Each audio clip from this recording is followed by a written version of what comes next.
السلام علیکم.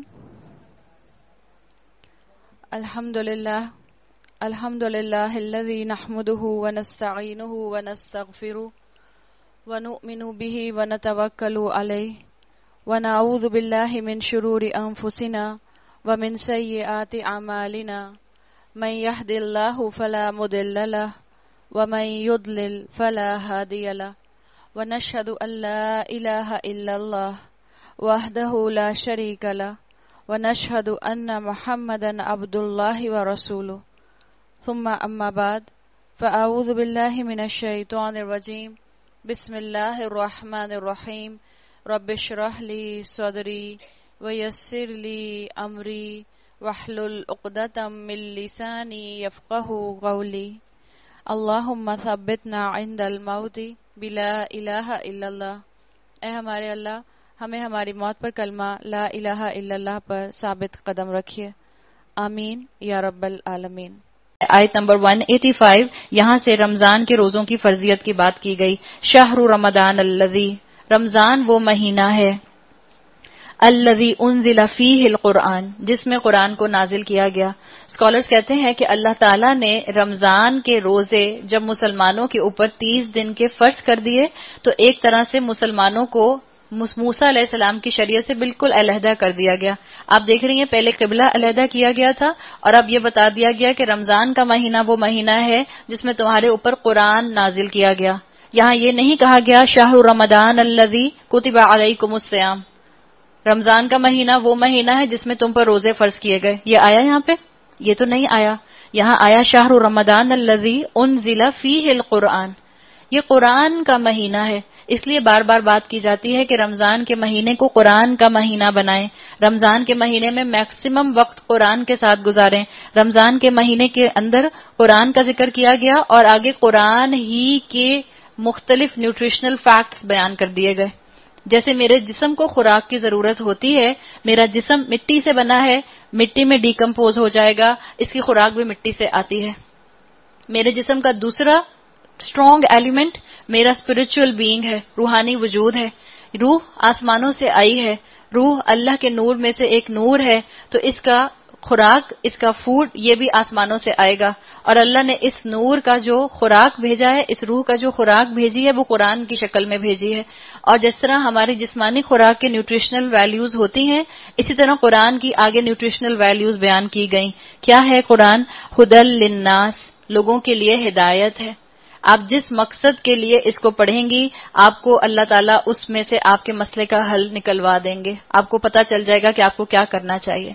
آپ کی ہدایت، میری ہدایت اس کے اندر ہے. میں کیا کروں، کیا نہ کروں، کیا پہنوں، کیا نہ پہنوں، کہاں اپنی اولاد کی شادی کروں، کہاں اپنی اولاد کی شادی نہ کروں، کہاں ان کو یونیورسٹی میں بھیجوں، کہاں ان کو یونیورسٹی میں نہ بھیجوں، کہاں گھر بناؤں، کہاں گھر نہ بناؤں، کس کو کس بات کا جواب دوں، کس کی کس بات پر صبر کر لوں. ہدی للناس، یہ اس کا بیسک انگریڈینٹ ہے. قرآن آپ کا اور میرا تھراپسٹ ہے، قرآن آپ کا اور میرا کاؤنسلر ہے. قرآن مجھے اور آپ کو بتائے گا کہ کہاں ہم نے کس وقت کتنا عمل کرنا ہے. یہ واضح تعلیمات ہیں. اللہ تعالیٰ نے کہہ دیا انسانوں کے لیے سراسر ہدایت ہے. اور کیا ہے؟ وَبَيِّنَاتٍ مِّنَ الْهُدَى وَالْفُرْقَانِ، دو اور اس کے نیوٹریشنل فیکٹس بتا دیے گئے کہ واضح تعلیمات پر مشتمل ہے جو راہ راست دکھانے والی، حق و باطل کا فرق کھول کر رکھ دینے والی ہے. لہٰذا اب سے جو شخص اس مہینے کو پائے، یعنی اب یہ رمضان کے روزوں کا ذکر ہے، اس کو لازم ہے کہ اس پورے مہینے کے روزے رکھے. 30 روزے اللہ تعالیٰ نے فرض کر دیے تاکہ مسلمانوں کی ٹریننگ ہو جائے اور وہ تقوی حاصل کر لیں. اور جو کوئی مریض ہو یا سفر پر ہو تو دوسرے دنوں میں روزوں کی تعداد پوری کرے. اللہ تمہارے ساتھ نرمی کرنا چاہتا ہے، سختی کرنا نہیں چاہتا. یرید اللہ بکم اليسر ولا یرید بکم العسر. حالانکہ دیکھنے میں اسکالرز کہتے ہیں کہ آپشنز پہلے 2 تھے، اب ایک آپشن رہ گیا. اگر آپ کا روزہ چھوٹے گا تو آپ کو روزے کی قضا کرنی ہے. صرف ایکسیپشنل کیسز حدیث سے ہمارے سامنے آتے ہیں کہ اگر کوئی انسان ٹرمینلی ال ہے، اگر کوئی انسان جو ہے وہ اتنا بوڑھا ہو چکا ہے کہ اس کو پتا ہے کہ اب اس کو صحت نہیں ملے گی اور وہ روزہ رکھنے کے قابل نہیں ہوگا، اس کیس میں وہ فدیہ دے گا. ورنہ اگر کسی وجہ سے آپ کا روزہ چھوٹتا ہے، مثال کے طور پر ایک عورت پریگننٹ ہے اور اس کی ڈاکٹر نے اس کو روزہ رکھنے سے منع کیا ہے. ایک تو آج کل کی جو ڈاکٹرز ہیں ان کو بھی ریکویسٹ ہے کہ وہ بھی تھوڑا سا اپنے آپ کو دین کی تعلیم کے ساتھ جوڑیں. آپ میں سے جتنی یہاں پر 15 سال پرانی مائیں بیٹھی ہیں، جن کی پریگنینسی 15 سال پہلے ہوئی تھی، 90% آپ میں سے کہیں گی جن کی نارمل پریگنینسی تھی کہ آپ نے پریگنینسی میں روزے رکھے ہیں. ایسا ہے کہ نہیں ہے؟ رکھے ہیں نا پریگنینسی میں روزے. آج کل ڈاکٹرز جس بچی کو پریگننٹ دیکھتی ہیں اس کو منع کر دیتی ہیں کہ آپ ڈی ہائیڈریٹڈ ہو جائیں گی، آپ نے روزہ نہیں رکھنا. حالانکہ آپ کو بھی پتا ہے اچھی طرح سے جو 30 دن رمضان کے ہم روزے رکھ لیتے ہیں، مہینے کے 3 روزے رکھنا کتنا مشکل ہوتا ہے، اور قضا روزے 30 پورے کرنا کتنا مشکل کام ہے.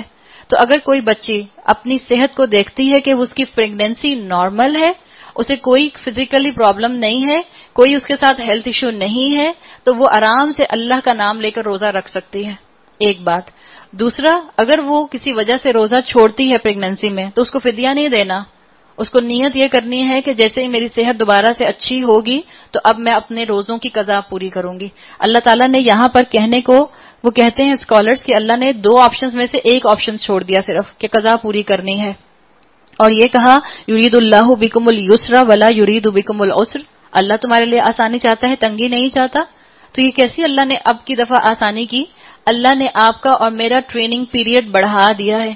ایک جگہ آپ کی قرآن کی کلاس ہو صرف 2 دن کی، اور ایک جگہ آپ کی قرآن کی کلاس ہو 27 دن کی. کہاں آپ زیادہ فائدہ اٹھائیں گی؟ زیادہ دنوں میں یا کم دنوں میں؟ زیادہ دنوں میں آپ زیادہ مستفید ہوں گی. تو اللہ تعالیٰ نے آپ کو اور مجھے یہ ٹریننگ سیشن جو دے دیا 30 دنوں کا، اس میں آپ اور میں میکسیمم تقوی حاصل کر سکتے ہیں. یہ ہے اللہ کی طرف سے آسانی. دوسرا، جتنی برکتیں رمضان کے مہینے میں ہوتی ہیں، جتنی آسانی سے ہم 30 روزے رمضان کے مہینے میں رکھ لیتے ہیں، اتنا سال کے باقی کسی بھی مہینے میں ہم 2 سے 3 روزے بھی نہیں رکھ پاتے، مشکل ہو جاتا ہے. یہ اللہ نے ہمارے لیے آسانی کی ہے. اس لیے یہ طریقہ تمہیں بتایا جا رہا ہے تاکہ تم روزوں کی تعداد پوری کر سکو، اور جس ہدایت سے اللہ نے تمہیں سرفراز کیا ہے اس کے لیے کیا کرو، وَلِتُكَبِّرُوا اللَّهَ عَلَى مَا هَدَاكُمْ وَلَعَلَّكُمْ تَشْكُرُونَ. اور جس ہدایت سے اللہ نے تمہیں سرفراز کیا ہے اس پر اللہ کی کبریائی کا اظہار اور اعتراف کرو اور شکر گزار بنو. اللہ تعالیٰ نے یہاں پر کیا بات کر دی کہ اللہ نے کہا شکر ادا کرو. کھانا کھانے کے بعد ہم کیا کرتے ہیں؟ اللہ کا شکر ادا کرتے ہیں. جب روح کو غذا مل جائے، جب روح کو قرآن مل جائے تو کیا کرو؟ لعلکم تشکرون، اللہ کا شکر ادا کرو. اللہ تعالیٰ نے روزے دار کے لیے بہت اجر رکھے ہیں. اللہ کے رسول صلی اللہ علیہ وسلم حدیث قدسی بیان کرتے ہیں، اللہ تعالیٰ نے کہا الصوم لی وانا اجزی بہ، روزہ میرے لیے ہے اور میں ہی اس کی جزا دوں گا. اللہ کا بندہ جب روزہ رکھتا ہے، اللہ نے خاص انعام آپ کی اور میرے لیے چھپا کر رکھا ہے. حدیث کا مفہوم آتا ہے روزے دار کے لیے 2 پلیجرز ہیں، للصائم فرحتان، روزے دار کے لیے 2 خوشیاں ہیں، 2 پلیجرز ہیں، 2 فرحتیں ہیں. ایک کون سا ہے؟ فرحۃ عند فطرہ، ایک اس کا پلیجر ہوتا ہے جب وہ روزہ افطار کرتا ہے. آپ نے جو کل کی گرمی کے بعد پانی کا ایک گھونٹ پیا ہوگا، آپ کا ہاتھ نہیں رکا ہوگا اور جو دل سے شکر نکلا ہوگا. تھا ایسا کہ نہیں؟ بالکل ایسا تھا. آئی ایم شیور کل گرمی بھی زیادہ تھی. اللہ تعالی ہم پر اپنا رحم کرے اور اپنی رحمت کے بادل اور بارش لے کر آئے. گرمی بہت زیادہ ہے. آپ اور میں وہ لوگ ہیں جو ایئر کنڈیشنز کے اندر بیٹھتے اور سوتے اور اٹھتے ہیں. کبھی ان لوگوں کا سوچیں جن کے گھروں میں پنکھے چلتے ہیں اور جن کے گھروں میں بجلی بھی خوب جاتی ہے. وہاں پر آزمائش کے اوپر آزمائش ہے، اور بجلی جاتی ہے تو یو پی ایس نام کی چیز بھی نہیں ہوتی ان کے گھروں میں. وہ بھی تو روزہ رکھتے ہیں. شکر ادا کریں. اللہ کے رسول نے کہا ہے نا کہ دنیا کے معاملے میں اپنے سے نیچے والے کو دیکھو. ہم شکر گزار رہیں گے، ہم کانٹینٹ رہیں گے. تو اللہ نے کہا کہ للصائم فرحتانی، روزے دار کے لیے 2 فرحتیں ہیں، 2 پلیجرز ہیں. فرحۃ عند فطرہ، ایک جب وہ روزہ افطار کرتا ہے، اور دوسرا کیا ہے؟ وفرحۃ عند لقاء ربہ، دوسرا اس کا پلیجر اس کو تب ملے گا جب وہ اپنے رب سے ملاقات کرے گا. اللہ ہم سب کو باب الریان سے، جو جنت کا ایک دروازہ ہے جس سے صرف روزے دار جنت میں داخل ہوں گے، اللہ ہم سب کو باب الریان سے جنت میں داخل ہونے کی توفیق عطا فرمائے. آمین یا رب العالمین.